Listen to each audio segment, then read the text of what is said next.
Phenomenal woman. Pretty women wonder where my secret lies. I'm not cute or built to suit a fashion model size. But when I start to tell them, they think I'm telling lies. I say, it's in the reach of my arms, the span of my hips, the stride of my step, the curl of my lips. I am a woman, phenomenally. Phenomenal woman, that's me. I walk into a room just as cool as you please, and to a man the fellows stand or fall down on their knees. Then they swim around me, a hive of honeybees. I say, it's in the fire in my eyes, and the flash of my teeth, and the swing of my waist, and the joy of my feet. I am a woman, phenomenally. Phenomenal woman, that's me. Men themselves have wondered what they see in me. They try so much, but they can't touch my inner mystery. When I try to show them, they say they still can't see. I say, it's in the arch of my back, the sun of my smile, the ride in my breast, the grace of my style. I am woman, phenomenally. Phenomenal woman, that's me. Now you understand just why that my head not bowed. Don't shout or jump or have to talk real loud. When you see me passing, I ought to make you proud. I say, it's in the click of my heels, in the bend of my hair, in the palm of my hand. I need of my care, 'cause I am a woman, phenomenally. Phenomenal woman, that's me. Homage to my hips. These hips are big hips. They need space to move around in. They don't fit into little, pretty places. These hips are free hips. They don't like to be held back. These hips have never been enslaved. They go where they want to go. They do what they want to do. These hips are mighty hips. These hips are magic hips. I have known them put a spell on a man and spin him like a top. The mother. Abortions will not let you forget. You remember the children you got, but you did not get. The damp small pupils with little or no hair, the singers and workers that never handled the air. You will never neglect or beat them, or silence or buy them with the sweet. You will never wind up the suckling thumb, or scuttle off the ghosts that come. You will never leave them controlling your luscious sigh. Return for snack of them with goblin mother eye. I have heard in the voices of the wind, the voices of my dim killed children. I have contracted, I have eased my dim dares at the breast that they was never suck.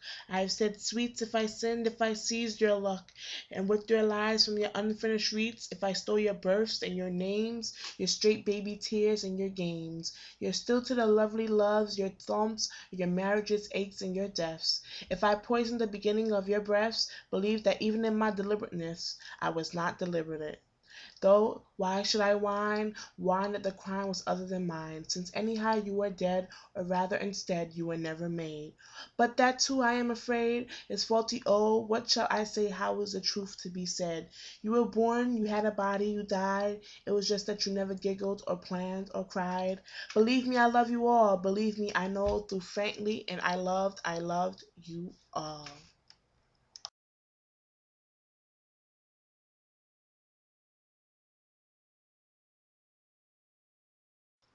On my first daughter. Here lies to each her parents' ruth, Mary, the daughter of their youth. Yet all heaven's gifts been heaven's due, and makes the father less to rue. At 6 months' end she parted hence, with safety of her innocence, who sows heaven's queens, whose name she bears, in comfort of her mother's tears. Half paced among her virgin train, where while that served doll remained. This grave partakes in fleshy birth, which cover lightly gentle earth. The one girl at the boys' party. When I take our girl to the swimming party, I set her down among the boys. They tower and bristle. She stands there smooth and sleek, her math scores unfolding in the air around her. They will strip to their suits, her body hard and invincible as a prime number. They will plunge into the deep end. She'll subtract her height from the 10 feet, divide it unto hundreds of gallons of water, the numbers bouncing in her mind like molecules of chlorine in the bright blue pool. When they climb out, her pointing to her hand, its pencil lead down her back, her narrow silk suit with hamburgers and french fries printed on it will glisten in the brilliant air, and they will see her sweet face, solemn and serious. A factor of one she will see, their eyes to each, their legs to each, and their curves of their sexes one each. And in her head she'll be doing wild multiplying as the drops sparkle and fall to the power of 1,000 from her body.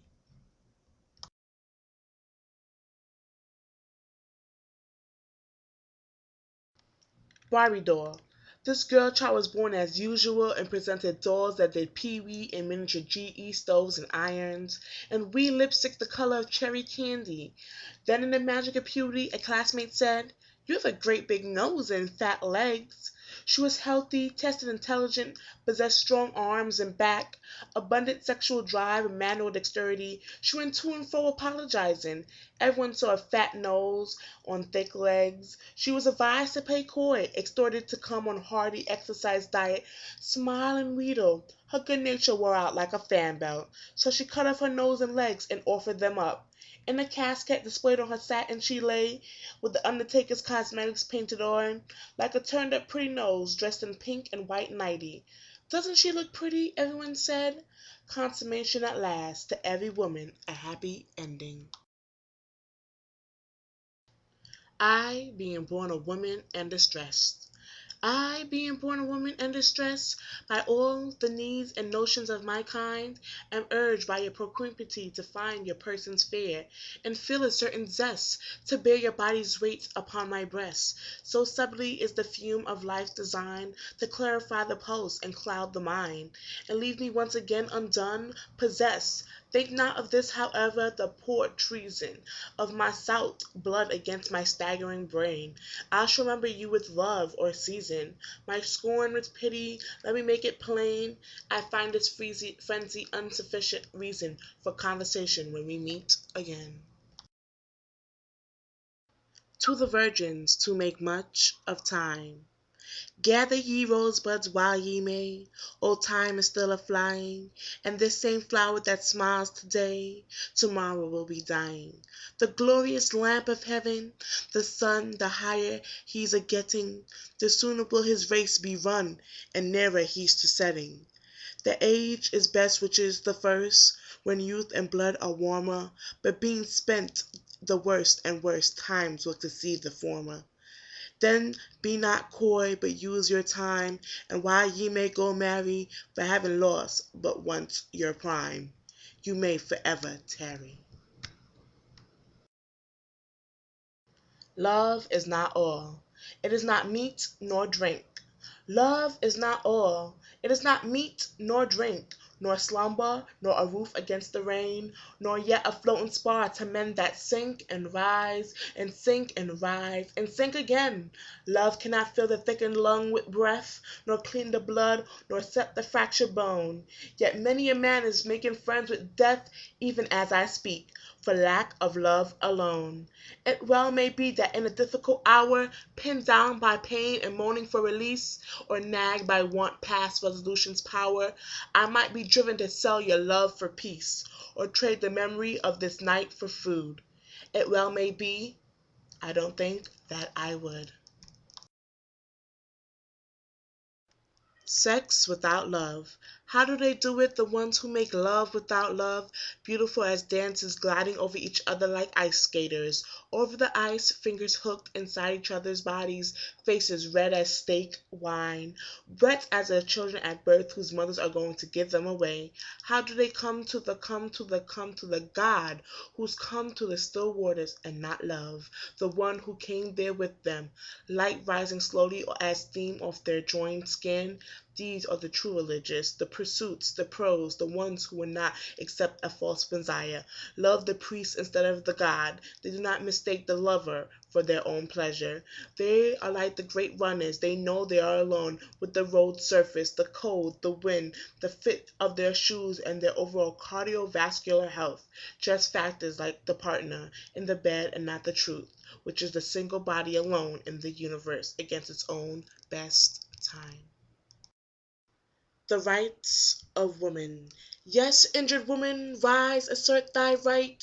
Women too long degraded, scorn, oppress, or born to rule impartial laws despite.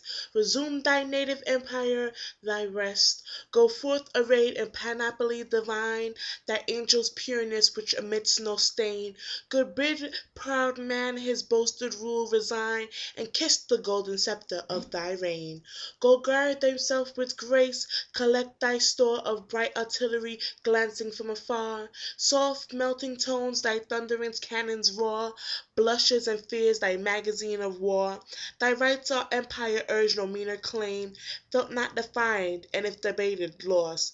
Like sacred mysteries which withheld from frame, shunning discussions are revered the most. Try, oh, that wit and art suggest to bend of thy imperial foam the stubborn knee. Make treacherous man thy subject, not thy friend. Thou must command, but never cease to be free. Awe the licious and restrain the rude. Soften the sullen, clear the cloudy brow. Be more princess gifts thy favourite sued. She hazards all who will the least allow. But hope not, courtier idol of mankind, on this proud eminence secure to say, subduing and subdued thou soon shalt find the coldness soften and thy pride give way. Then abandon each ambitious thought, conquest or rule thy heart shall freely move in nature's school, by her soft maxims taught, that separate rights are lost in mutual love. The empowered woman. The empowered woman, she moves through the world with sense of confidence and grace, her once reckless spirit now tempered by wisdom. Quietly yet firmly she speaks her truth without doubt or hesitation, and the life she leads is of her own creation. She now understands what it means to live and let live, how much to ask for herself and how much to give. She has a strong yet generous heart, and inner beauty she emanates truly sets her apart. Like the mythical phoenix, she has risen from the ashes and soared to a new plane of existence, unflattered by the things that possessed such resistance. Her senses now heightened, she sees everything so clearly. She hears the wind rustling through the trees, beckoning her to live the dreams she holds so dearly. She feels the softness of her hands and muses at the strength that they possess.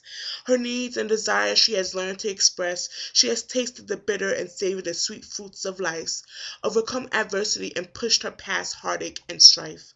And the one thing she never understood, she now knows to be true: it all begins and ends with you.